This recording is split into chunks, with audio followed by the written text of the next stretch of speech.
Hello, everyone. This is Michael Sloyer, and I am here with two of my partners at Upbuild, Rasanath and Hari Prasad. And the two of you are not only my partners and two of my closest friends, but you are also what I would consider conversation experts. And I know that the two of you certainly wouldn't call yourself that, but I would call you that. And I think I can very accurately call you that because of the number of times that you have counseled me on difficult conversations that I've needed to have in my life. And so I'm really excited to be having this conversation with you today. And our topic for today is how to have difficult conversations with your heart. And as I was thinking about this question earlier, I realized that the answer is actually in the question. With the question being how to have a difficult conversation and the answer being with your heart. So we're already giving away the punchline a little bit here, but there's so much to explore here. What does it really mean to have a difficult conversation? What are different types of difficult conversations?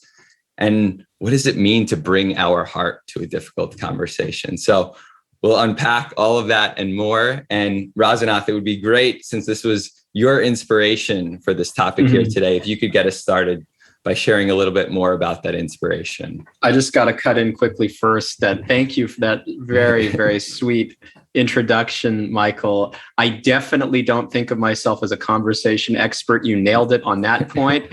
But it was very touching to then look back on our conversations together and the way that you are taking that and just the spirit that you expressed is, it's very moving. Thank you so much.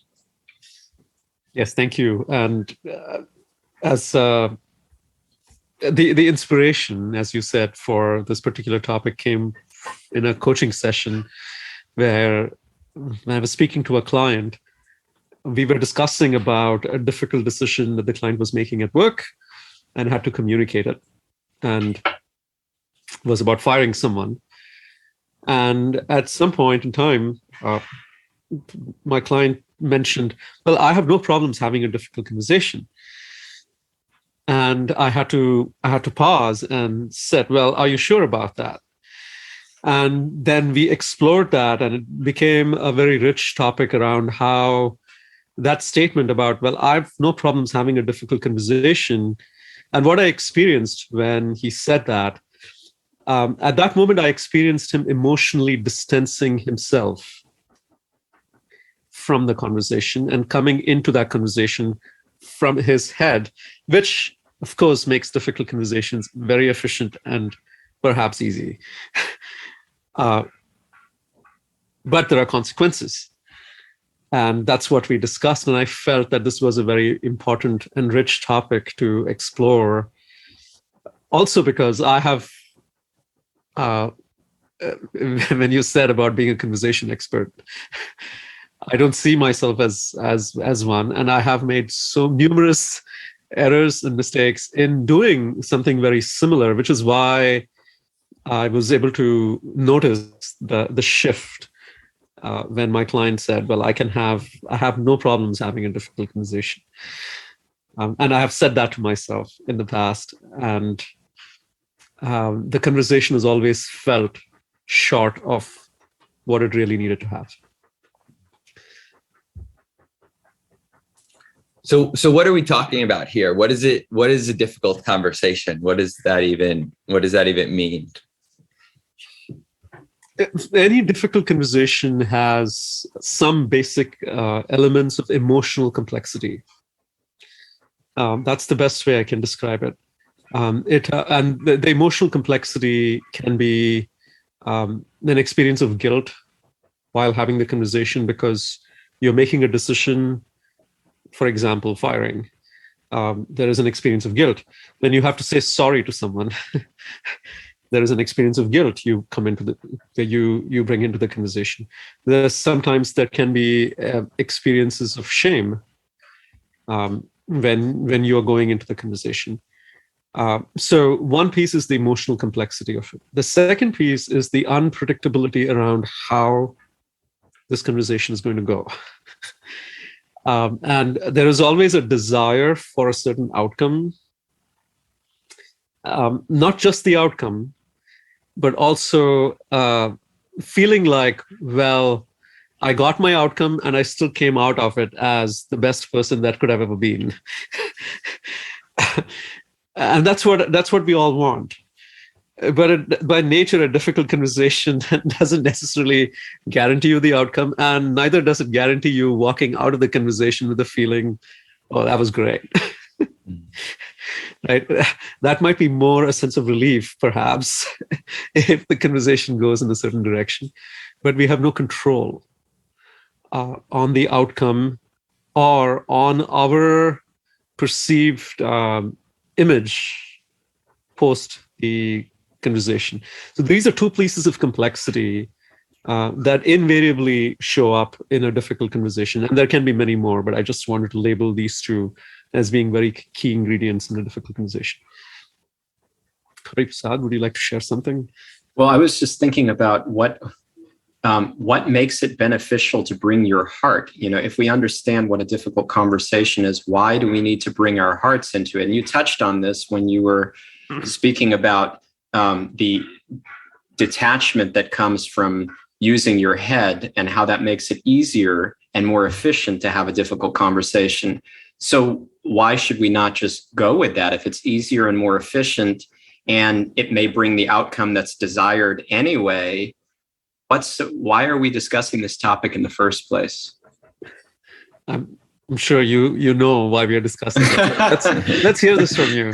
It was a rhetorical question in some ways. So please share with us why are we discussing this? Well, I think we were speaking about earlier something which is very striking, and the idea is that, and I think Michael, you expressed it so nicely, there is really no such thing as an unemotional conversation, because there are human emotions on the other side. And if I'm very honest and attuned, there are human emotions in me. And the question is, what am I doing about that dynamic? So I can either ignore that or say, you know what, it's nothing personal. This is what I have to do in whatever context, whatever relationship, whether personal or at work. I have to express what I have to express. And I've sort of done my homework of removing my heart to make it easier. Or I can say, you know what, emotions are demanding to be acknowledged. The fact that we have them, there's a reason for it. It's not a coincidence. It's not some flaw in our genetic coding. We have emotions for a reason. What are they telling us? And what do we do with them? And is it really so good to just cut them off for the sake of some kind of perceived ease? Or are we missing out on what truly matters when we do that? Yeah, I'm just thinking of times where I've had to apologize to somebody. This is probably most frequently the case with my wife, because she and I live together, and I'm finding myself very often apologizing for various things that I have done. And there are times where I know that I've done something wrong, and I go into that apology, and my only focus is, how do I get things back to how they were before I did that thing? And I know it's the right thing to apologize. And of course, I view it as a very, very, very long-term relationship. And so, but when I'm not conscious, the only thing I'm thinking about is, how do I just get her to agree that she has forgiven me, and let's go back to how it was before. And so if you were to dissect that a little bit, what am I missing? Why do I need to, what would be the effect of me being able to bring my full heart to that conversation? I mean, I can just say one thing off the top of my head, is that you are subjecting yourself to repeated experiences of the same thing potentially when you don't bring your heart. Because what are people really wanting? Are they wanting you to sign on the dotted line, or are they wanting understanding? And there are studies that show the greatest human need really is that understanding. And empathy is like the most healing thing we can offer. There's really nothing beyond it. The specifics will change from day to day. Of course, it's nice to have a resolution on them, and it's important to deal with the specifics. But what is really driving behind it, what is the driving force, is a need to be acknowledged, a need to be heard, a need to be felt. That is coming from the heart. So if we divorce our hearts from it and we sign on the dotted line, or we figure out the right resolution, we set ourselves up for having that same thing happen in a different form, if not in the same form, again and again and again. Yeah, thank you for that. So it's actually not efficient. That's a misnomer. The other thing I wanted to say is the risk of going into a conversation without your heart in two ways. And there can be more, but two immediately come to mind, big things that come to mind. One is what it does to you as a person when you go into a conversation without a heart. It starts to become a habit, especially when you get the outcome that you want. And you feel like, okay, I can just repeat this and I can get the outcome that I want. What it does to us as a person is it makes us less of a person. And that is a big risk for our own humanity, without which we can't even enjoy the nice things of life, like true love, happiness. It all goes into the same space. It goes into the heart. Now, when we remove our heart from conversations, it's not like I'll say, okay, after this conversation, I'll bring my heart back. That's not how it works. Each time we detach ourselves from our hearts, there is a part of it that has or runs the risk of starting to become permanently detached from our being. Well, what do we say to the argument that, hey, I compartmentalize really well, and as a human being, you have to be able to compartmentalize? And then take an example, right? As a surgeon, I can't be so emotionally invested in every patient I operate on. So similarly, as the CEO of a 500-person organization, there's only so much emotional investment that I can pour in, or that I really feel like I signed up for in this role. Like, right.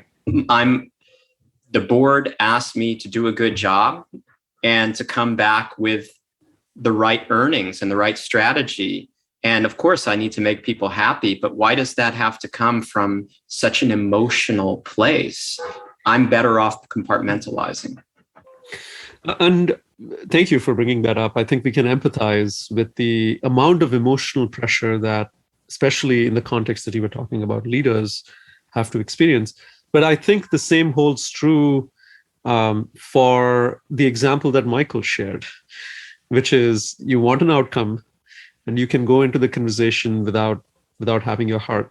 So to me, the challenge with compartmentalization is there's something called intentional compartmentalization, which means I can suspend my emotions, not in an ungrounded or detached fashion, but keep them away for the sake of really making something move forward to have a conversation. Because sometimes the emotions can be so overwhelming that they may paralyze me from decision making or from even having or initiating a conversation that is difficult. So some amount of compartmentalization may be intentionally necessary for moving things forward. But here is the difference between intentional compartmentalization and unconscious compartmentalization. Intentional compartmentalization requires you to go and revisit it when you have moved things forward to understand, well, what did I put away? And how do I need to work through that? How do I need to own that? Whereas unconscious compartmentalization disowns the responsibility for those emotions. And many times we find ourselves, because of the overwhelm, not intentionally compartmentalizing, but unconsciously compartmentalizing, and then justifying that to ourselves and to other people that, hey, otherwise I wouldn't be able to operate. And while there is truth to that argument, I think intentional compartmentalization preserves the sense of responsibility, emotional responsibility, even as we are moving things forward. I think it's a great point. And if you think about the surgeon, well, I think there's some words of caution that we need to take there. But if you think about the surgeon example, I would want my surgeon to, during the surgery, to be able to check his emotions at the door so that he can really focus on what's happening. And then afterwards, if he needs to come out and speak to my family about what's happened, at that point, I would want him to get in touch with his heart.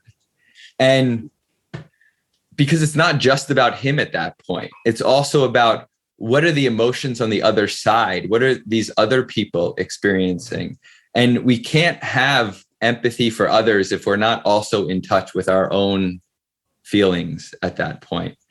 And so we need to be able to discern the difference between situations that require it. Now, I think the words of caution are that we too often convince ourselves that what would be most effective in a conversation that really is emotional, and it might not be so emotional for us, but if it's emotional for that other person, that we convince ourselves that this is not a time where I should be bringing my full heart, where my emotions are required. And I think we're deluding ourselves in those situations. Absolutely. And on top of that, I am so clear on my ability many times to pave the way for clean and clear, effective communication without the emotions that hold me back. But what we often miss, and I mean, this is true of so many people in the organizational world that we work with, that we coach in different capacities, what we're missing is that emotions are not an on and off button.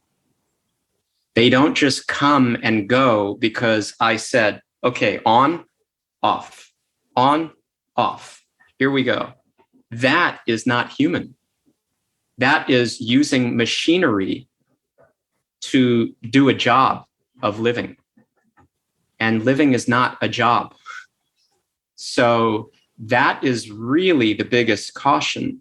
And I think for many of the people that we work with, what I've observed is there's not enough impetus in the first place. And then second of all, if we cross that hurdle, there's not enough knowledge of how do I get in touch with those emotions?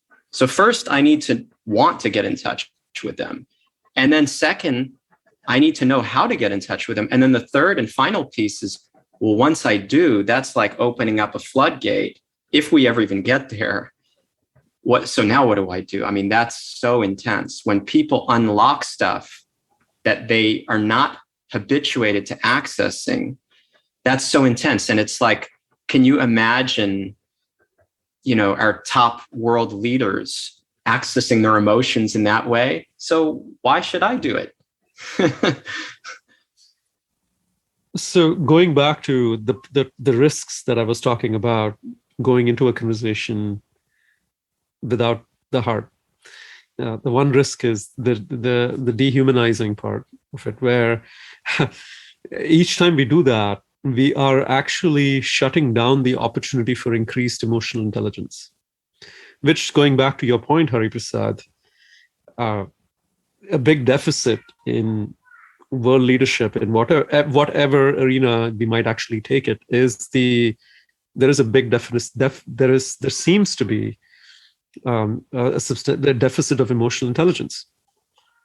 And that doesn't happen just overnight. It happens with a series of steps where we have actually intentionally shut down refining our emotional intelligence because we don't want to deal with the mess. That's one part.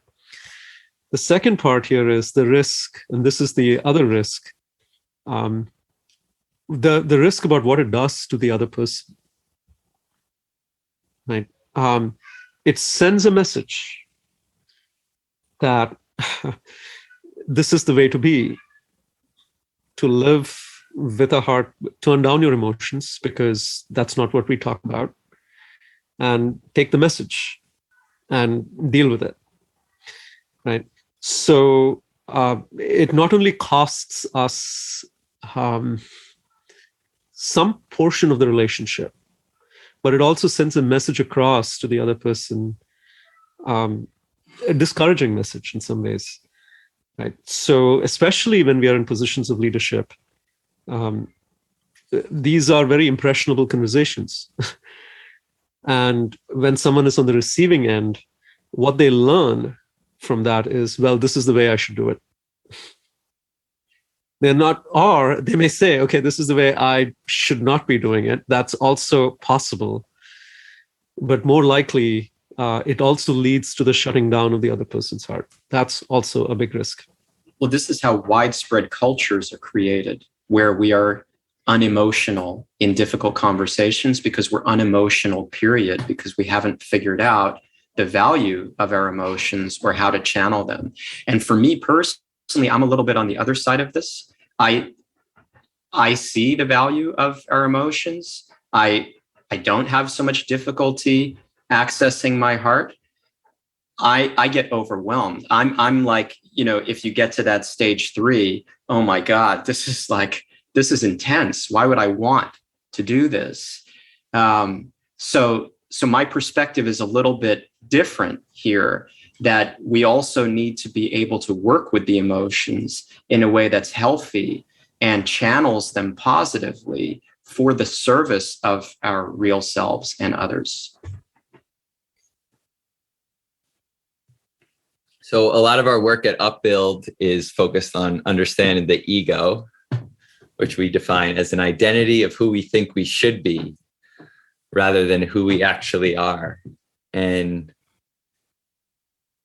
I was wondering if one of you might share how the ego fits into the picture here. How does the ego prevent us from having conversations with our heart?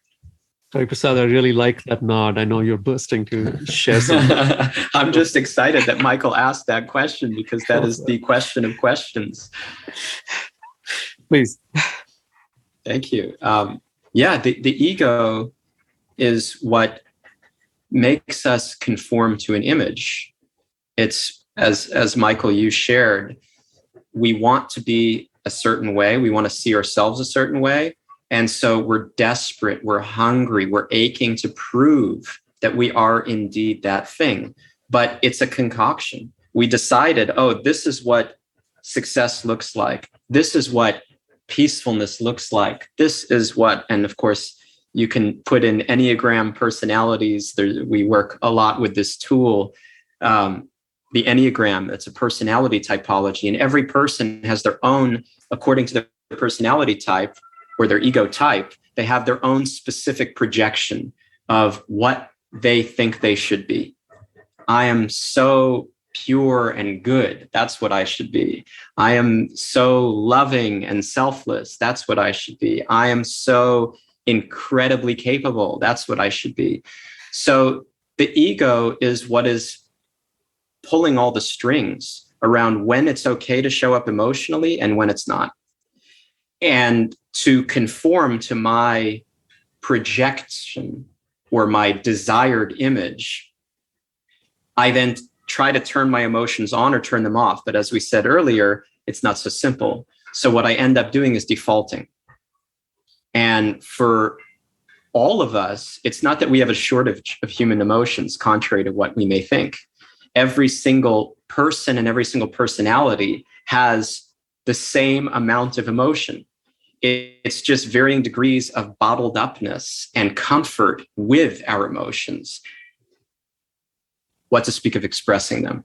So according to our egos, we will have a certain relationship with our emotions when it's okay to bring them out, to access them or not. And in our work world in particular, which sets the tone of so much of what is valued and how we find our sense of ego identity, our sense of worth in the world, that is really governed by a lot of egoic unemotionality. It's not valued. It's not good. It's not going to be rewarded to be emotional. And persons that are comfortable with their emotions, they're a little bit looked on as like a little weak, a little fragile, a little bit like, yeah, that's great for your home life, but don't bring that here. Now, of course, if everybody's an emotional wreck in the workplace, it doesn't work. But that's the same thing at home. It doesn't work there either. So what we have to recognize is that emotions have a place everywhere. The reason they're coming up, going back to the beginning, is they're telling us something. They're information that's vital. And with a beating heart, it means I have emotions and I need to listen to them and use them in a way that is true to me, not to my ego that I'm trying to shape a certain way and get validation for, but which really is authentically felt and, again, channeled in the service of others. So I'm making human connections that are deep and genuine and authentic and fulfilling. And I can only do that if I have a heart. How can I have such fulfilling connection without my heart? It's an oxymoron.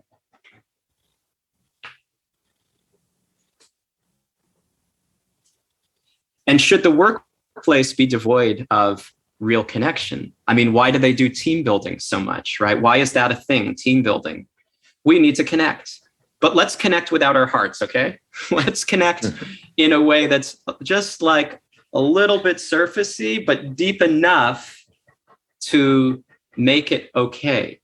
But okay for who? Why? What are we really aiming to achieve here? The most high functioning teams are those with the highest levels of trust. And trust is a very subjective thing that it works with the mind, but it also works with the heart in the sense of how connected do I feel to people? How much can I count on their emotions being empathetic, something that I can relate to and appreciate and feel good about?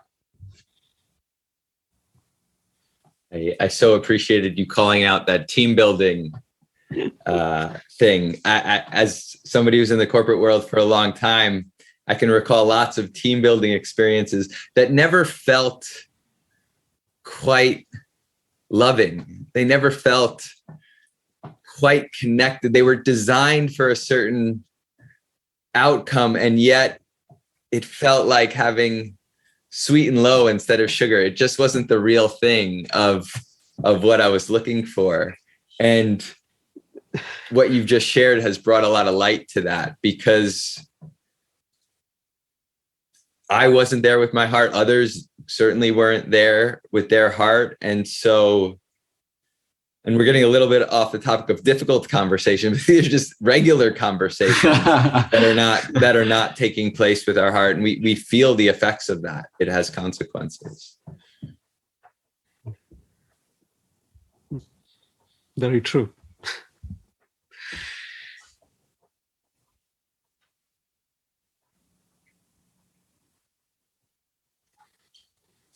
So Rasanath, if you think back with your client, and I believe the situation was he was needing to fire someone. He's a leader of an organization and needing to fire someone. What does it look like for someone like that to go into a conversation with his heart, but also do the job that he needs to do? It's a very complex topic, and it's very contextual. And each situation, it may be the same situation of letting someone go, but the emotional complexity around that is very different based on the history of that relationship itself. And in this particular case, as an example of how it can be complex, we had to parse out things like, well, how long have you felt frustrated and haven't communicated? right? Was the person actually, is this going to be a complete surprise for the person versus, well, this person, did this person see it coming, right? The second thing was understanding, well, did you set clear expectations for this person? And then as we dug into all of that, it may not change the outcome of what you still need to do. But what we realized is going into the conversation, there was a certain owning of, well, I was responsible for certain things that I brought in, and I made mistakes here. And to be able to like share that and still be able to say, but it's not working because trust has broken down. And so we want for this to work for both of us, and to see how we have to go our separate ways. I feel very strongly about that, but I want to make this happen in such a way that I take responsibility for what I brought, and at the same time I can also very clearly explain to you what you brought to the situation as well. That's just an example of, and in this situation, we had to dig in and understand all of that and bring in that tone to the conversation, which previously would have been, hey, this is just not working out. And you experience the awkwardness around it. Like there is guilt, but I don't know how to fully express my guilt because I feel like, well, then I will not have the power to do what I need to do here. So I just won't bring that to the equation. So somehow I just transfer all the responsibility on the other person, and it just leaves the other person severely scarred. And in this situation, I do know that the person, despite the conversation going to a place where it was as heartfelt as it could have been, the other person still felt scarred from it. Mm-hmm. So what to speak of, when it happens in a way where you're not even bringing your heart to the conversation, can be pretty detrimental. So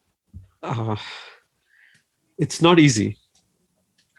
And at the same time, I don't, for the sake of, as I said, the two risks that we run, our own heart, our own humanity, and what message does it actually send to somebody else? If we can very clearly understand the consequences, we will realize going into these conversations without our heart is actually not an option. I think what's coming up is that in order to have a difficult conversation with our hearts, which means the emotions that they carry, the heart is for experiencing and expressing emotion. We have to be in touch with our hearts. We have to be accepting of our hearts and our emotions in the first place. And it's really helpful to have positive environments where we can do that in a way that is more, I think, again, comfortable for people, as opposed to leading off with having a difficult conversation with your heart, because that's like advanced level in a way, you could say, right? And with the organizations that we work with, for example, I notice when we do a 360 or when we have a workshop or we're involved in coaching an individual or across the organization, consistently what I've seen is that those who have made the time and invested in creating a culture where we care about what you're feeling and we don't shun it and we don't say, yeah, but that's for the cocktail hour or something. That's like for the after party. We care about you always. We care about what you're feeling unconditionally to some degree, as much as that's possible. Ideally, we just care about you unconditionally. Those organizations do really, really well, and they have loyal people that are so happy and inspired to do their best work. And so the same is true in a family setting, that when we don't talk about things, when we don't bring up our emotions, when we don't bring up what's in our hearts, or it's not really welcome, it leads to brokenness. And it's only a matter of time before people are stonewalling and or separating. So this is true of all walks of life. And what we need, again, to have a difficult conversation is certainly the heart. But the prerequisite for that is to have a heart, period, where it is more acceptable in the current conditions that we live in, the cultural climate.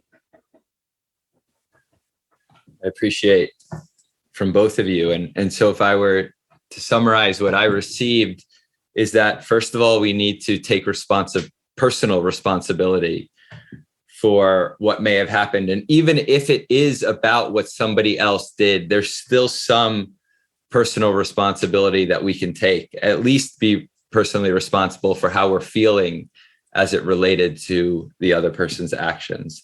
The second thing is to be very clear that if we're beating around the bush or we're trying to shirk responsibility, then it will leave the other person feeling like something's off and that they're not really getting the full story.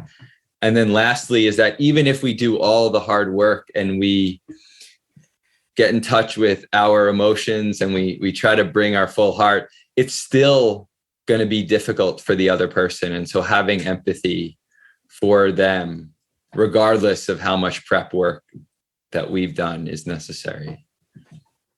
Yeah, and so that we access our hearts in a safe way, we need what we always talk about as sangha, or company, the right connection with people who can receive us.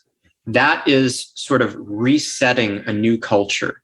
When we have connections with people that can truly receive us as we are and with our hearts and who make it safe, that is so powerful. And that gives the strength, the courage, and the experience to bring that to others and to take little risks.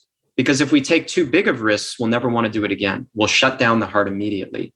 But to take calculated risks, especially at first, and then as we become more conversant, to take slightly bigger risks, and really set an example that invites people to participate in that culture, which is very rare in our present society, unfortunately.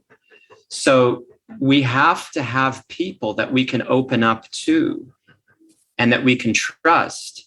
And certainly at Upbuild, we all coach each other for this purpose. And we try to create a culture internally and try to export that outward with all of the individuals and the organizations that we work with. But if we didn't have that, if we didn't offer that to ourselves, this would all be a moot point. It would be impossible. And then we're either negating our emotions, running away from them, avoiding them, suppressing them, or we're raw.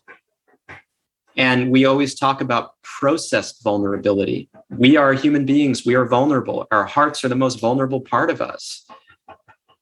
But what do we do with that vulnerability? We have to process it. We have to understand it, empathize with ourselves, have a safe space to explore and be guided by people who are understanding and trustworthy and hopefully have some experience doing the same for themselves.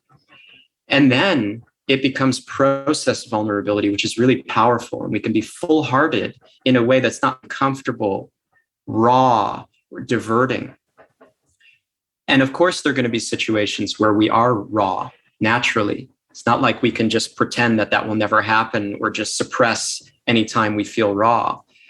But sometimes we also need a safe space for that. In fact, I would say very much we need a safe space for that as well. Again, to make it more processed vulnerability before we bring that out to others. So for me, really, the critical piece is having people that we can do this work with, that we can open ourselves up, be with our hearts, and then aim to offer that to others rather than suppressing the emotions that are always there, but unconsciously often for many of us. I just wanted to add one more point to the takeaway that you mentioned, Michael, or how you broke down what you got from the conversation. which is that when we think about difficult conversations, we think about this as being, oh my God, this is like the end of the relationship sort of a conversation. And while that can happen, many times it's the avoidance of the smaller difficult conversations that lead to the overwhelmingly really difficult conversation. And the opportunity to have those smaller difficult conversations actually arises every single day. And when we don't use them as grounds to practice doing this, invariably it will end up in having in becoming a much more bigger and more difficult conversation, which naturally we'll feel completely unprepared for. And the only way we can show up is by compartmentalizing. So the work here is micro. It's as we discuss the macro itself, it's those micro conversations that we need to have, those smaller, difficult conversations that we need to have when we bring in our emotions. Don't avoid it. We will see that we strengthen the muscle. And as I mentioned before, that's where emotional intelligence is one of the areas where emotional intelligence is really strengthened. Is it's like working out every day. So if you can look at these opportunities as strengthening the muscle of emotional intelligence, I think we would approach this in a very different fashion. Well, also that word strength is so important. And I alluded to it earlier. So much shame is going to come up when we do this work of accessing our hearts, because the heart is so fragile. It's so tender. It's the softest, most vulnerable part of us, as we said. So there's going to be a lot of shame at feeling weak. And again, when we access the strength of those emotions, they can overpower us and we feel helpless, out of control, more shame, right? And I mean, how many times I've been utterly humiliated by my emotions, I can't even count. It's happening to me every day because they're strong. But then what we do with them is what counts, and how we grow. If we avoid the shame, or we just never even confront it, we never even open up what's beneath the surface, it doesn't serve us. It's not like the shame is going to go away or we'll be really stronger or better in any way. And, one of the most humiliating things can be when I need to open up to my wife and have a really vulnerable conversation with her that is difficult. And I'm, have a lot of emotion there, but I'm thinking about all the times that I've done that and what would have happened if I didn't do it. It's chilling. It's really chilling. So I hope that gives some food for thought. Beautiful. Thank you for sharing that personal window into your life. It's so helpful. And I can certainly relate myself. And I'm also thinking how I didn't do it some of the times, and how that is something that needs to get corrected over time, and the exciting possibility of what can open up. And even if there is shame, that can also be such a powerful tool for connection, because we're all feeling that shame. And so I'm just thinking back to the example that I shared earlier about apologizing. Like, one of the reasons that it's so hard to bring my full heart is because of the shame that I feel about having done something that was wrong. But if I can actually speak about that shame, I think I definitely have learned the lesson of not wanting to speak for my wife, but I think that that's what she would want to hear more than anything else. Like that would offer her the understanding way more than the well-spoken, eloquent apology that I've thought out that is used to get a certain result. I love that. Going into the messes of our hearts is what will build the only real strength. We're not going to grow by not doing it and sticking to a habituated pattern that is encouraged and accepted by the world and that gets stuff done. The only way that we're really going to grow and really impact people in the most powerful way is by using the strength of our hearts. If you think about any major influencer like Martin Luther King Jr., comes to my mind, I think about him a lot. The power of his heart is immense, and it moves people. It moves people literally and figuratively. That's what we stand to gain. in whatever sphere of life we're in. Beautiful. Well, thank you guys for this conversation, for sharing your wisdom and your vulnerability and your lives with us and with me. Likewise. So enjoyed the time together. Likewise. Feeling Thank is you. mutual. Thank you so much, Michael and Rasanath and everyone listening. Thank you.